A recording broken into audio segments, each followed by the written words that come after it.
Parang may energy rito na kakatapos niyo lang ba ritong kumilos, maglaba, magluto, mag-exercise? Tumakbo ba kayo, nagmamadali, hinabol niyo ba yung may gano'n? May body movement tayong nakuha rito, 'yan 'no. So ano man 'yan, puwedeng may mga ginawa ka rito na kung saan gumalaw talaga ang iyong body, 'yan 'no. Physical, physical, I wanna get physical. Let me hear your body talk. Rock na naman.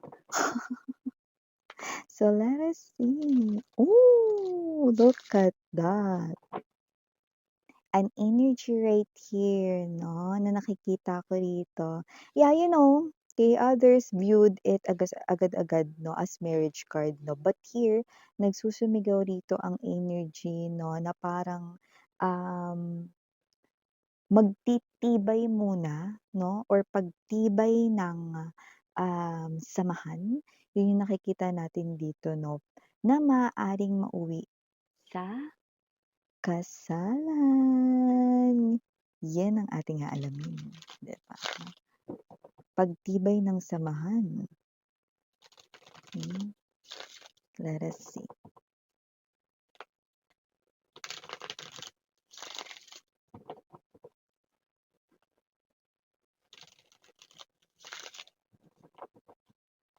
Okay.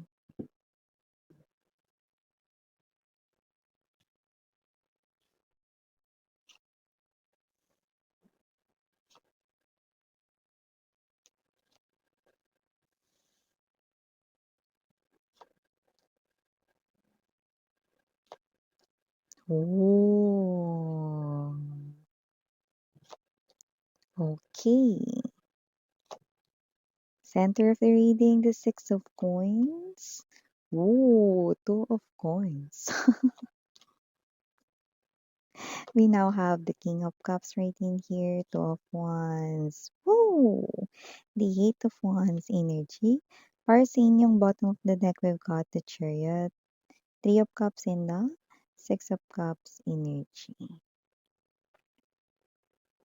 So, hi and hello there, collective minimis yan. Welcome new subscribers, returning istam buyers ko join. Thank you sa inyong walang sawang love at support for me pod. Yun nga, wala tayong gender dito. Pakatandaan, babae, lalaki, LGBT, lahat ay welcome. So just take only what resonates, guys. And at the end of the day, you hold your free will. Like, pwede niyo yung gamitin. It's up to you if you want to claim the messages or not. By the way, timeless tayo dito. Pwedeng ito ay nangyari na, sa iba nangyayari na, sa iba ay mangyayari pa lamang.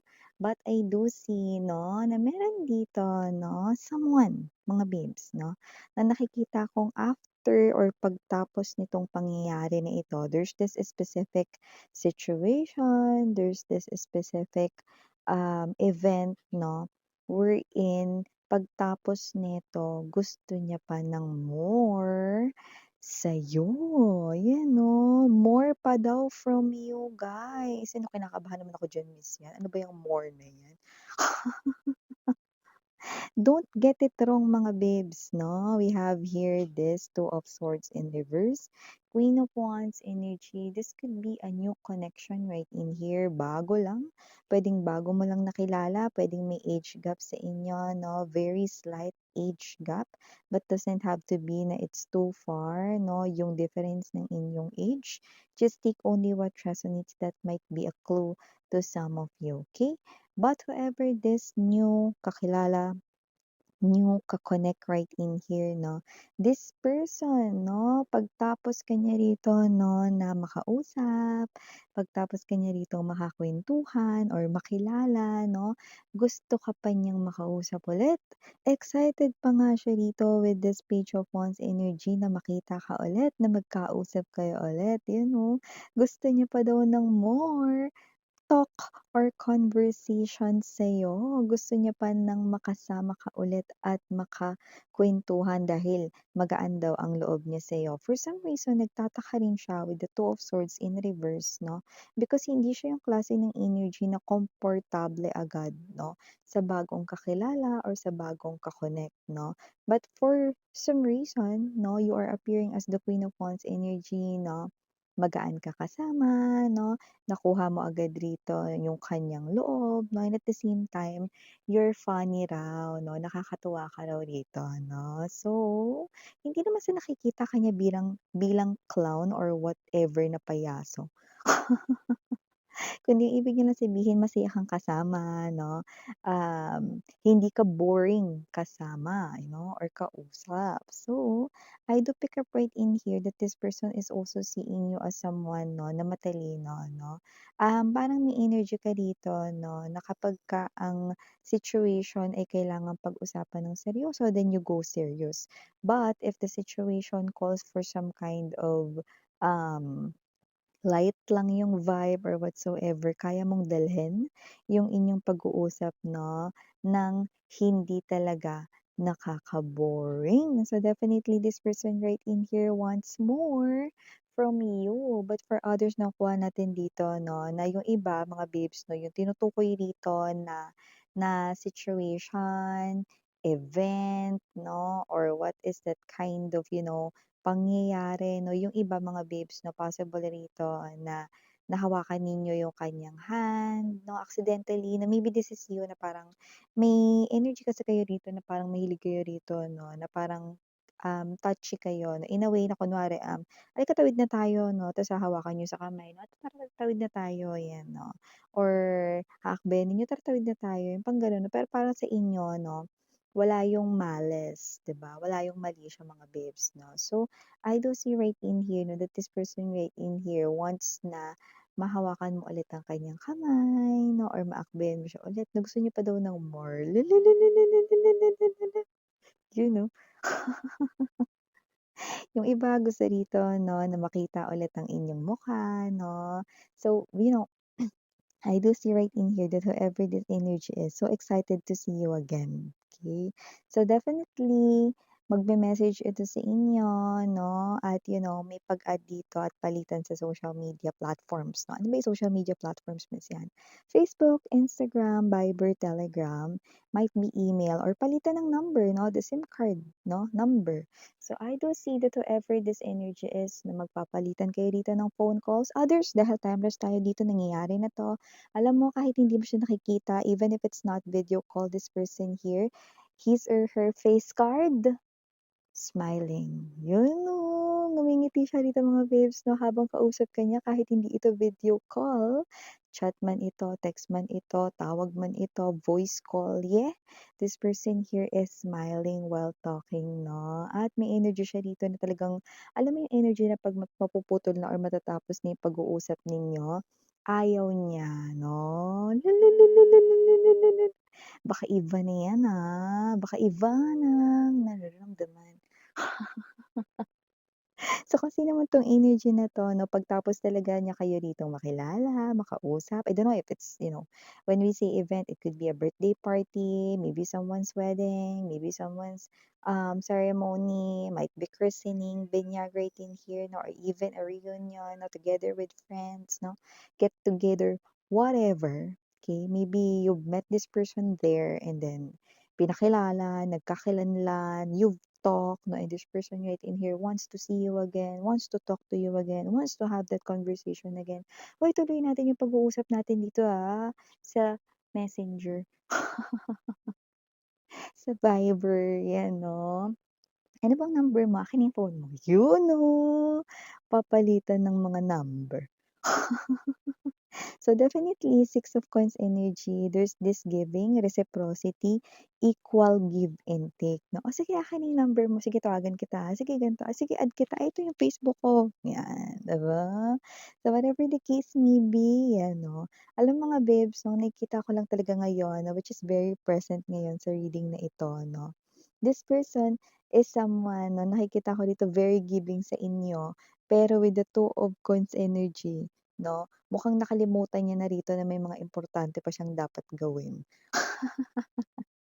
or asikasuhin 'no, yun 'no. So, kung sino naman 'tong energy na 'to 'no, parang nawawala siya rito 'no, sa kanya rito 'no, na parang ulirat talaga 'no, dahil sa iyong presensya or presence. Ang ibig mong sabihin dun minsan kunwari meron pa siyang gagawing importante sa trabaho, or may kailangan pa siyang tapusin na mga pending works niya rito 'no, or kung ano man yang task na 'yan 'no, or job 'no, nakalimutan niya na dahil kausap ka niya, yun 'no. So in other words, BI ka,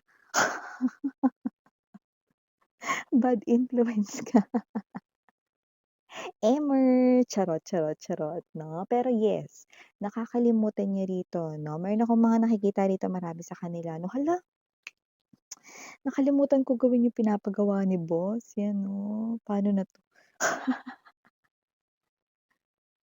So I do pick up right in here that this person 'no, I think he or she is not yet realizing that malakas yung tama niya rito sa inyo because yung presence mo rito lagi niyang hinahanap-hanap 'no, to the point na nakakalimutan niya na rin gawin yung iba pang mga importanteng bagay na kailangan niya ritong gawin 'no, or tupden. So kung sino man 'tong energy na 'to, this person with the King of Cups energy, we do not have any gender right here, LGBTQs of course you're welcome here as well.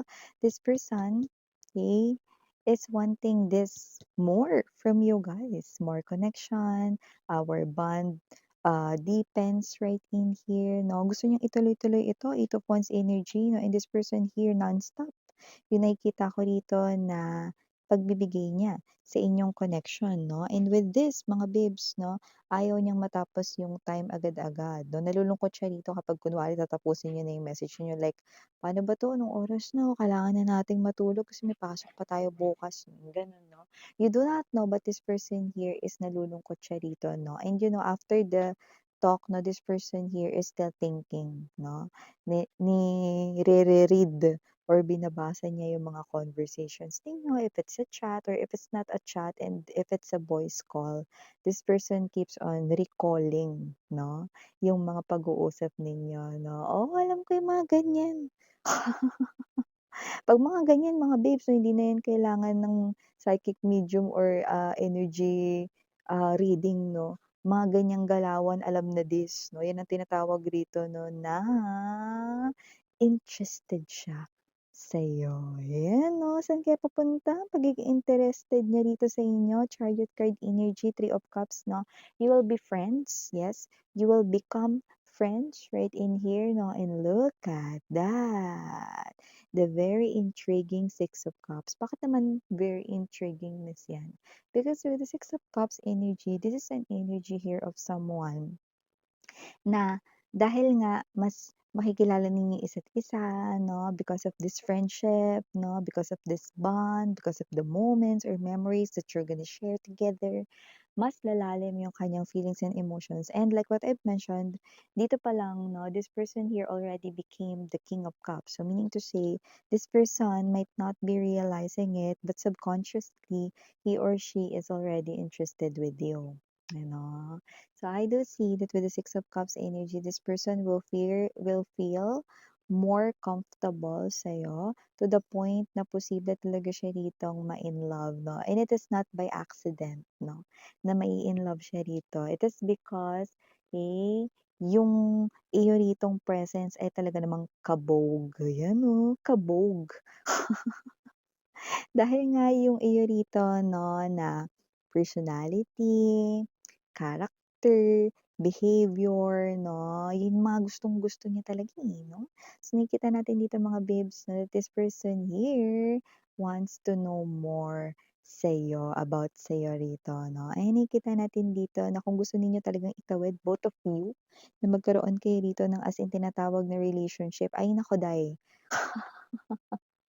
Or ay naku pre, hindi lang ito basta relationship, Six of Cups right in here, and there's this Six of Coins 'no. I do see that this will be commitment, yan.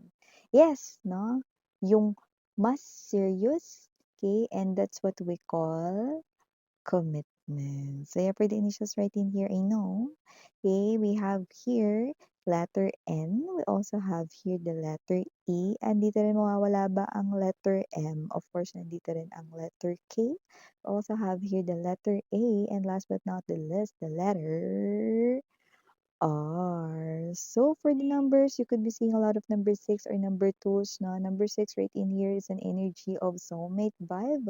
Soulmate energy. Your soulmate is already around the corner. This person finds you, his or her soulmate. Two is the number of partnership. I'm seeing right in here support and balance. And when you add 6 plus 2, it will you get number 8, infinity sign when you invert it, diba?